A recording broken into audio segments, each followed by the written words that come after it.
The pieces have now dried to where they're called leather hard, and that means that they're not entirely dry, but they're stiff and they're still moist. And now I'm going to put them together. I'll show you the technique that I use to do that.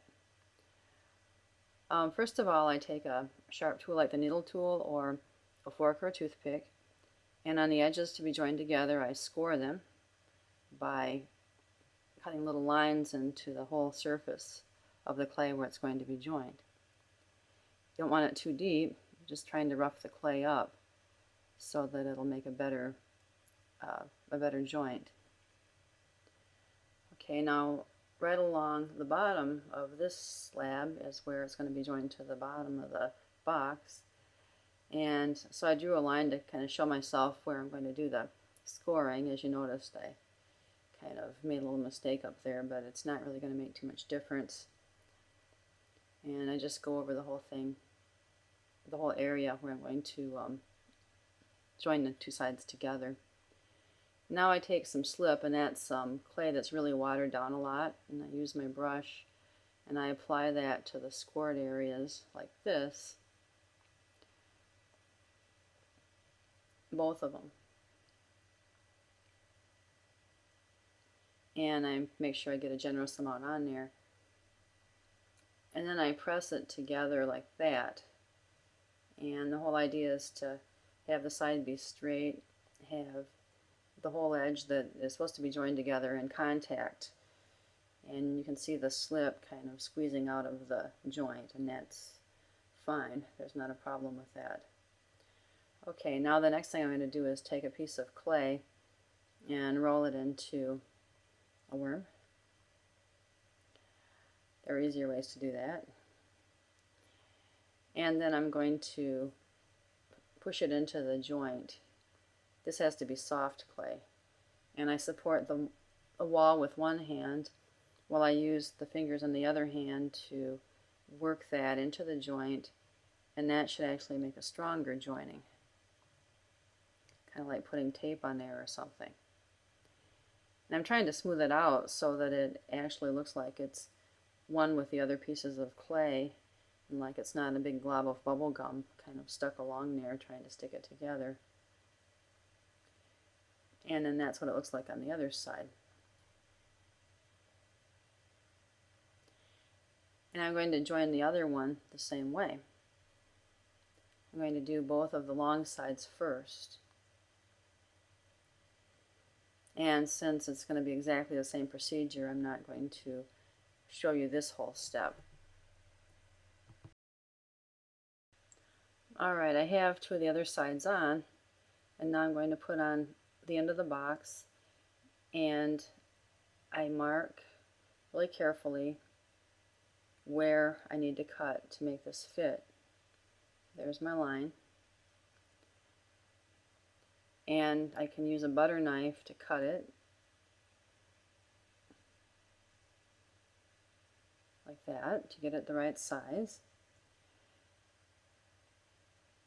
And then I'm going to score with my needle tool, or like I said before, toothpick or fork, anything that can make little lines like that, and rough the clay up.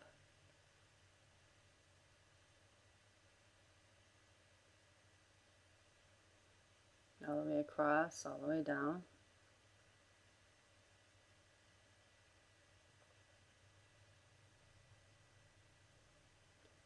And then I'm going to score on the edges of this end of the box where it's going to be joined to the other part of the box.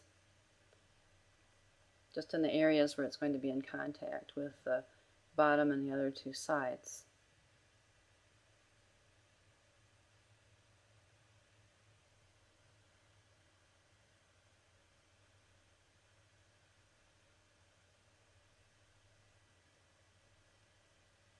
Or like that. Alright, and I still have my slip over here in this little bowl, and so I'm going to paint that on the edges to be joined, and can be a generous amount, and I'll paint it on this area too, like that. And then I'm going to press this into place. Okay, you notice how it overlaps the ends that it's being joined to. And I push it together to make sure that there aren't any spaces left between the sides and the bottom. And this is what it looks like.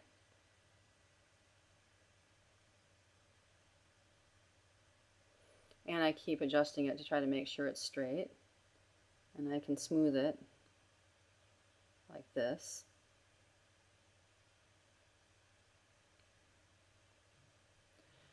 Alright, now I want to add some clay into the corners because it's going to make a stronger joining. And so I'm going to take some soft clay and roll it out into a worm. And then I'm going to break off as much as I need and put it down into this area here along the bottom edge of the box, and very carefully work that into the seam with my fingers, but I'm not pressing hard enough to distort the edge of the box.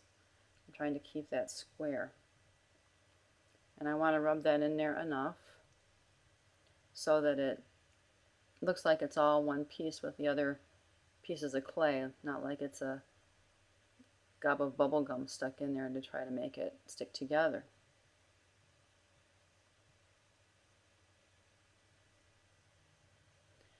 Alright, now I have to do the corners also. I have some more of the worm left, and I put it into the corner, break off what I need, and I'm going to do the same thing that I did along the bottom. Just smooth it right into the rest of the clay, smooth it right into the seam, and try to make it blend in as much as I can. And then keep working it until I get it the way I want it. And then of course I'm going to do the other corner as well.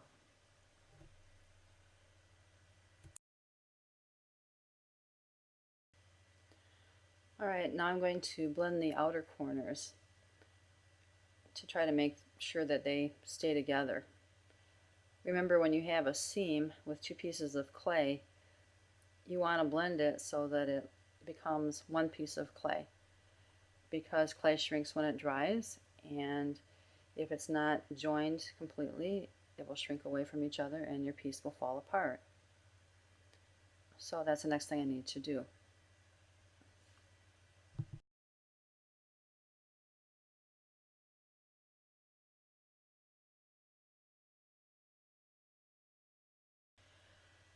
Okay, now the next step is to take a tool called a rib. It looks like this. You get them in different sizes. And I'm using the edge of it to just scrape the surface of the clay to try to smooth it out. And you notice that the rib has straight edges and it has curved edges, and all I'm going to need for what I'm doing right now are the straight edges. And the idea is to scrape gently and just get the surface scraped. It's not to gouge deeply and change the shape or take a big chunk out.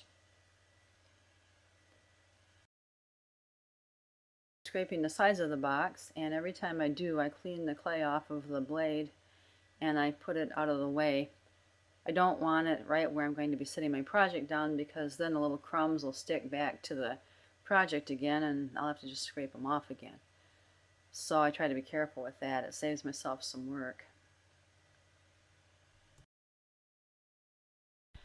I also use the rib on the inside, especially in the corners where I added the extra clay to make the seams stronger. And I want to make sure that while I'm doing this that I'm supporting the sides that I'm scraping so that I don't push them outward and distort them into the shape that I don't want. I can also use my fingers to smooth, as well as the rib that I was using before. The whole idea is to make it look like it's one piece of clay and that there's not just a glob of clay stuck there.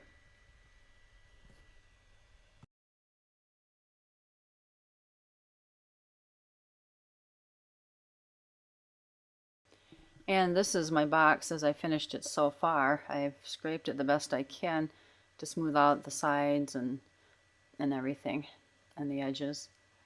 There's a few crumbs that are stuck to it.